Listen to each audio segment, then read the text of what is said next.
Les GAFA ont un projet démiurgique et développent l'ensemble des nanotechnologies, biotechnologies, informatiques et sciences cognitives. La cognitique réunissant les algorithmes, l'intelligence artificielle, les sciences du cerveau et la robotique. Comme vous le savez, elles sont régies par des lois exponentielles, et pas uniquement la loi de Moore, mais aussi la loi de Metcalfe, la loi de Carlson, etc. Ce sont ces lois exponentielles qui expliquent que le coût des enzymes qui modifient l'ADN a été divisé par 1000 en 5 ans et 10 000 en 7 ans, que le coût du séquençage ADN a été divisé par 3 millions en 10 ans, et ça va avoir un impact très important sur vos métiers.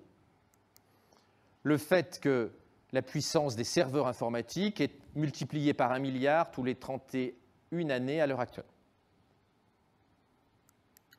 Mais je ne vais pas vous apprendre la loi de Moore. Le hacking cérébral, il a deux composantes, comme je vous disais tout à l'heure. La lecture et l'écriture et l'editing. Bien sûr, la lecture va aller plus vite que l'editing. C'est comme en génétique. C'est plus facile de lire nos chromosomes que de les modifier. C'est plus facile de faire le plan de l'Amazone que de détourner le fleuve Amazone. La lecture du cerveau. Comment va-t-on lire dans votre cerveau dans les années qui viennent? On va se servir du séquençage ADN. Le séquençage ADN ne va pas nous dire ce que vous avez comme souvenir, mais va nous donner des informations extrêmement importantes sur votre structure mentale. Par exemple, il y a une base chimique sur les 3 milliards de changés qui entraîne des modifications importantes de l'empathie. Dans le gène qu'on appelle l'ocytocine, il y a un variant génétique où il y a une modification d'un ATCG et ça entraîne, selon qu'on a ou pas la mutation, une empathie forte ou une empathie faible. Et des exemples comme ça, il y en a des milliers. Lire votre ADN permet de connaître vos patterns psychanalytiques et psychologiques et donc de mieux vous manipuler grâce aux enregistrements cérébraux. En analysant les ondes cérébrales avec les nouvelles technologies, pas l'électroencéphalogramme des années 60, on peut savoir beaucoup de choses sur vous. Ces technologies sont en plein développement et nous ne sommes qu'au tout début. Vous voyez bien qu'en hackant ces dispositifs, en hackant un implant cochléaire, on peut donner des hallucinations auditives à quelqu'un. En hackant un implant rétinien, on peut donner des fausses images à quelqu'un. Vous voyez qu'au travers de tous ces dispositifs médicaux, il est possible de hacker le cerveau dès à présent. Mais maintenant, nous allons rentrer dans le dur. Chez l'animal, et dans pas longtemps chez l'homme, on commence à pouvoir modifier les souvenirs, supprimer des souvenirs. Alors, je ne vous expliquerai pas comment on vérifie qu'une mouche on a modifié un souvenir chez la mouche, c'est un peu compliqué, mais on a des protocoles pour savoir qu'on est capable de mettre un souvenir ou de retirer un souvenir à une souris ou à une mouche. On fait ça de façon simple. On est capable de modifier les souvenirs des animaux, y compris des mammifères. Alors ça, c'est un petit peu invasif, ce sont des systèmes laser qu'on met, ce qu'on appelle l'optogénétique électronique. Mais ça permet de modifier complètement le fonctionnement cérébral. Un certain nombre de devices, de simulations transcrâniennes sont en train d'arriver. Il y en aura des dizaines et des dizaines à l'horizon de 2025. Certains se révéleront pas très efficaces, d'autres se révéleront efficaces. La loi du marché fera la différence au sein du grand neurobusiness technologique. Quand on parle de neurotechnologie, on ne peut pas ne pas parler de Google. Google est le leader mondial de la neurotechnologie. Google est le seul neurorévolutionnaire, avec des objectifs inouïs en matière de hacking pour notre bien, de notre cerveau. L'objectif de Google est à l'évidence la fusion de l'IT et de la neurologie, ce qui n'est pas forcément une bonne nouvelle pour les citoyens, mais qui est une bonne nouvelle pour vos métiers. Vous avez 100 ans de business devant vous. Le neurobusiness, c'est faire tout ça. Lire le cerveau, aider le cerveau, renforcer le cerveau, fabriquer du cerveau, réparer le cerveau, sélectionner les cerveaux, interfacer les cerveaux et enfin transférer les cerveaux.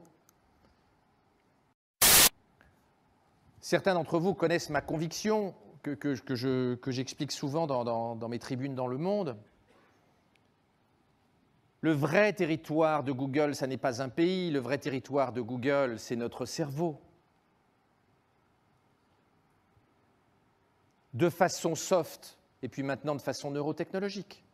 Et il y a là aucun agenda caché, aucun complot. C'est un projet politique qui est expliqué par les dirigeants de Google à longueur d'interview. Tout ce que fait Google, de la robotique à l'intelligence artificielle, en passant par la génétique, la Google Car, les lentilles chez les diabétiques, tout cela a des visées neurotechnologiques. Google, effectivement, veut nous orienter, veut nous servir de mémoire de substitution, augmenter nos sens avec ses lentilles, la Google Glass, etc., développer l'intelligence artificielle et la robotique, créer le cerveau 2.0, assurer une vie longue au cerveau, et puis enfin, uploader le cerveau dans la matrice. C'est aussi près de nous que la mort de François Mitterrand. Dès 2035, nous aurons des nanorobots pour nous connecter au cloud. Des nanorobots intracérébraux, ce qui nous donnera des capacités extraordinaires et fusionnera l'intelligence artificielle et l'intelligence biologique. On est bien dans un hacking massif du cerveau. Et on est au cœur du projet transhumaniste. Bien sûr, il y a quelques intérêts business. Kurzweil soulignait dans la foulée que Google connaîtra la réponse aux questions avant qu'on les ait posées, évidemment. Il y aura un circuit électronique court vers le cloud computing qui permettra à Google de pouvoir nous répondre avant qu'on ait formulé la question. Et il précisait que Google nous connaîtra mieux que notre partenaire sexuel et probablement mieux que nous-mêmes nous connaissons. Il y a une forme un peu particulière de hacking qu'il va y avoir, de hacking cérébral. C'est le retour de l'eugénisme. Avant, la seule chose qu'on savait regarder sur un bébé, c'est s'il avait une trisomie 21 ou pas. Maintenant, on peut regarder toutes ses caractéristiques génétiques, c'est-à-dire lire la totalité des 3 milliards de bases ADN, très précocement dans la grossesse et sans faire d'amniosynthèse, avec une simple prise de sang chez la maman.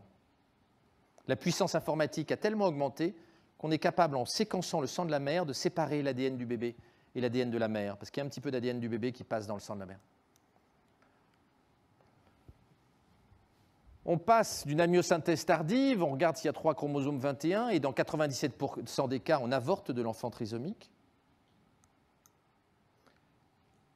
à un dépistage précoce de la totalité du génome de l'enfant, y compris des gènes impliqués dans les prédispositions intellectuelles. Dans le même temps, les Chinois ont lancé un grand programme de séquençage des surdoués afin de déterminer les variants génétiques qui expliquent les différences de quotient intellectuel. Borgström, l'intellectuel d'Oxford, a montré qu'on pouvait augmenter de 60 points le quotient intellectuel d'un individu.